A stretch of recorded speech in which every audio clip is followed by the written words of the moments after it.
Este canal, que nace hoy, tiene como objetivo hablar de la historia universal, en una serie de capítulos que iremos emitiendo consecutivamente. Pero antes de adentrarnos en las procelosas aguas del tiempo, objeto de nuestro estudio, es necesario definir qué es la historia. Ese método de conocimiento que inauguró Heródoto de Halicarnaso en el 484 a.C. La palabra procede del griego y significa inquirir, investigar, que bien podríamos actualizar como interpretar. La historia, pues, sería la narración de una serie de hechos acontecidos en el pasado producto de la acción humana, que debemos interpretar con el objetivo de comprenderlos.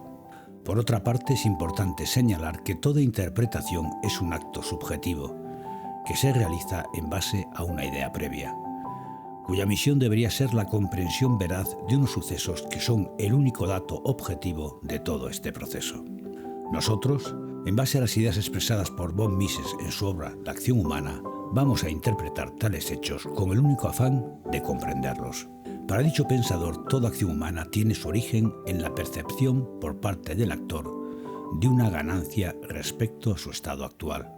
Es decir, para que nos pongamos a hacer algo debemos advertir un beneficio en nuestro actuar. Y dado que el advertir ese beneficio es consecuencia de una reflexión previa, es obligado a afirmar que ese pensar denota una conducta consciente, voluntaria, por tanto, que elige entre varias opciones disponibles, en donde la inacción es una opción de la acción. Toda acción con autor es un proceso libre, sin coacción, cuyo fin último es alcanzar un objetivo mediante el uso de unos medios, escogidos del mismo modo y manera que el propio fin, en donde el valor que se otorga al fin como a los medios es un acto enteramente subjetivo y que cumple con una ley inapelable. El medio o los medios siempre tienen menos valor que el fin a culminar. Y ello independientemente de que se tenga éxito en la empresa o de que se realice un acto de reflexión, durante o al finalizar el proceso, por el cual el actor, único que puede determinarlo, reconozca su equivocación en la valoración que tuvo en el origen. Pero sea como fuere, todo accionar se desencadena en el inicio, en base a advertir esa ganancia material o espiritual, que responde a un razonamiento lógico que todo ser humano es capaz de entender, aunque no lo comparta, porque todo ser humano posee la misma estructura mental. Este será nuestro esquema ideal interpretativo de los acontecimientos históricos para comprenderlos. No es nuestra misión juzgar al hombre del pasado en base a nuestros valores y nuestros esquemas ideológicos, sino comprenderlo en base a los suyos, a sabiendas que compartimos una misma estructura mental que nos permite razonar del mismo modo. El título que nos hemos dado, Ecos del pasado, creo que expresa en una imagen muy comprensible cómo los hechos del pasado se nos presentan en nuestro presente. Una especie de palabra que va perdiendo inteligibilidad según va transcurriendo el tiempo. Así, la primera palabra expresada sabemos que fue emitida, pero desconocemos cuál fue. Y sin embargo, esa primera palabra nos parece fundamental para dar respuesta a una pregunta que todos los hombres nos hemos hecho. ¿Qué soy? ¿Qué somos? Posiblemente sea una pregunta que realmente nunca podremos responder, al menos desde una posición meramente humana. No obstante, la antropología intenta reconstruir esa palabra, con la esperanza de poder responder a la pregunta. Nosotros no vamos a hacer antropología, sino historia.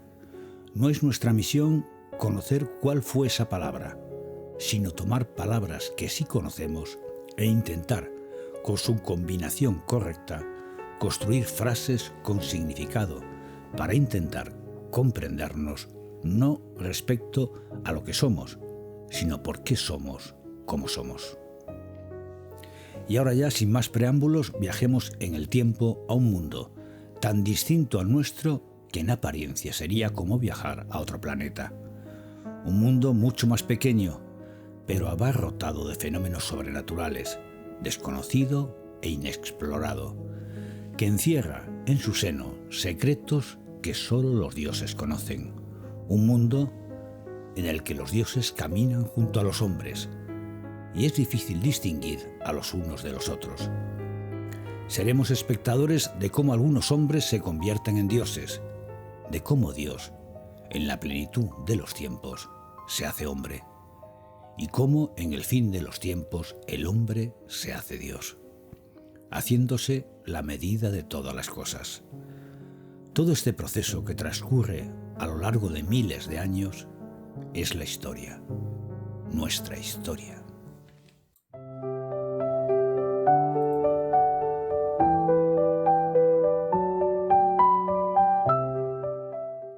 Parece que el principio no presenta dudas para la mayoría de los historiadores, y ese principio se encuentra en los sumerios. Representan un verdadero enigma. Ellos son los conquistadores del delta mesopotámico, una hazaña comparable al descubrimiento y conquista de América, o a la llegada del hombre a la luna para la humanidad. ¿De dónde llegaron? Es una pregunta que aún no tiene respuesta, pero debemos pensar que cuando comenzaron a colonizar el delta de los ríos Éufrates y Tigris, disponían, a diferencia de los demás pueblos que les rodeaban, de unos avances tecnológicos que les permitían emprender tamaña aventura, y tal vez, y por la misma razón, vislumbrar en su horizonte mental unos beneficios que los demás eran incapaces de imaginar.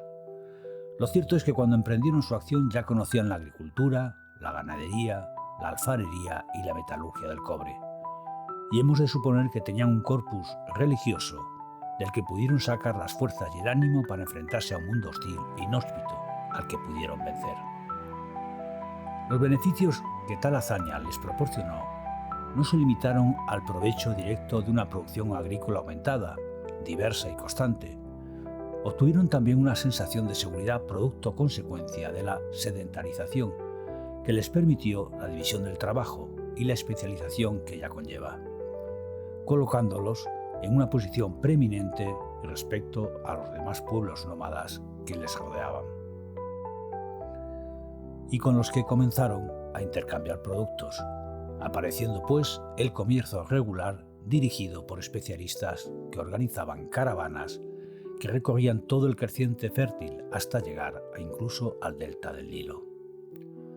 La aparición del comercio en Sumeria es una necesidad, pues aun siendo un lugar que permite gracias a los canales una producción asombrosa de orden agrícola, el terreno, sin embargo, carece de otro tipo de recursos como madera, piedra y metales, tan necesarios para aquella sociedad tan pujante y dinámica. De sus principios desconocemos prácticamente todo. Sabemos que para el 5000 a.C. existía la ciudad, construida alrededor del templo. Los datos que nos aportan comprensión de los hechos comienzan a partir del 3000 a.C., es decir, sabemos, por ejemplo, que el templo en su origen era un lugar donde se guardaban los excedentes de la producción agrícola, que fue evolucionando sin perder su función original, hasta convertirse en la residencia del dios local. Pero es que hablamos de un periodo de 2000 años, tan extenso como nuestra era, que además está fracturado por un acontecimiento, el diluvio, que supuso una especie de fin del mundo y una vuelta a empezar. No es extraño pensar que el antes del diluvio fuera distinto al después del diluvio.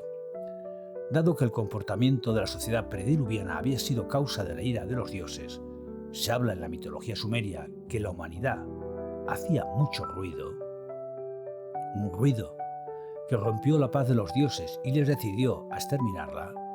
Es lógico pensar que los reconstructores intentasen no cometer los mismos errores que habían cometido sus ascendientes para no provocar de nuevo la ira divina. Los historiadores señalan lo que se ha denominado el periodo protodinástico, que comprende 3 etapas. Eridu comprende a las ciudades antes del diluvio y se desarrolla en el 5000 a.C. Ur, o la etapa de Obeid, comprende el periodo del 3800 a.C. y Uruk, 3000 a.C. En el último periodo advertimos la importancia de esa élite sacerdotal ya bien asentada y con grandes propiedades.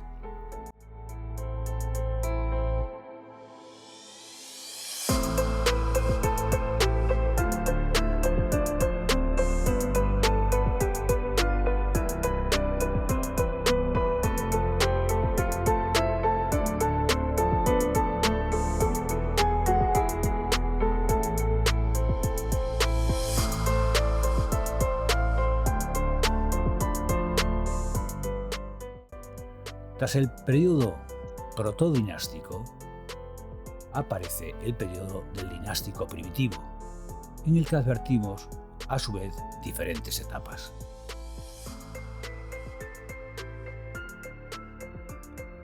El periodo de Kis, el primer rey que aparece es Enmedarasi, datado hacia el 2700-2600 a.C.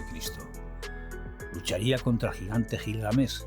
Esta epopeya mitológica narra la lucha entre Kis y Uruk, en donde Kis lograría el triunfo final. Aquí encontramos un desplazamiento del poder. Del cuerpo sacerdotal pasaremos a un rey, convertido en la conexión única y obligada con el dios protector de la ahora ya ciudad-estado. Sí, es aquí cuando se constata la aparición del Estado, a la vez que la violencia que se institucionaliza con la aparición del ejército. No es que la actitud violenta no preceda al Estado, o que incluso no pueda justificar su aparición como factor de orden. De lo que estamos hablando es de una mentalidad violenta que se justifica a sí misma cuando esa violencia es ejercida por el Estado. De Kis, la hegemonía pasaría a Ur en el 2490 a.C., pero se mantiene el título de rey de Kis, haciendo de Kis un equivalente a Sumer, aunque tal proclamación sea más bien una promesa que una realidad. El poder real va creciendo en detrimento del sacerdotal. La siguiente etapa será la etapa de Lagash.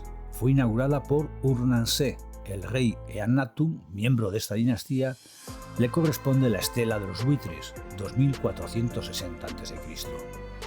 Él sería quien sometería las ciudades de Ur y Kis, haciéndose consagrar en Nippur como rey de Kis. Nippur es la residencia del dios Enlil. Va a ser una nueva etapa en la construcción y asentamiento de este rey intercesor o mensajero de los dioses.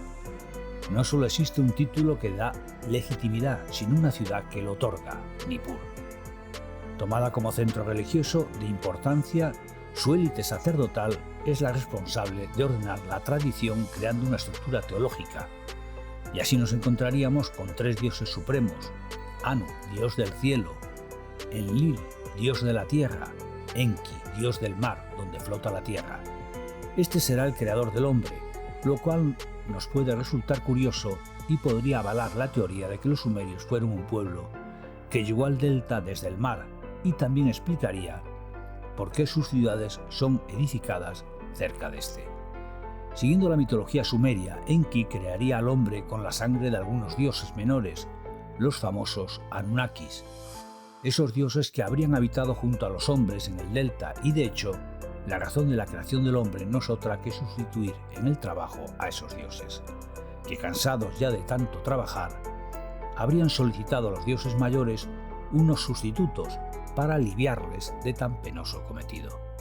Estos habrían accedido, pero a cambio de la sangre de algunos de ellos, para dar lugar al hombre, negándoles sin embargo la inmortalidad que les corresponde en base a su origen divino. El hombre, pues, tiene una parte divina y su misión o el sentido de su existencia es trabajar. A cambio de su sangre, Enlil les otorgaría a los dioses menores ciudades que tendrían la misión de satisfacer sus necesidades. Anu dispuso que además existiera un Lugal, hombre grande, del que dependía la paz, la ley y el orden. He aquí el sostenimiento teológico de la institución monárquica de las diversas dinastías. Posteriormente aparece sus consortes de Anu, Antún, como esposa, aunque luego será desplazada por una concubina, Ishtar; Enlil con su esposa Ninlil y Enki con su esposa Ninki.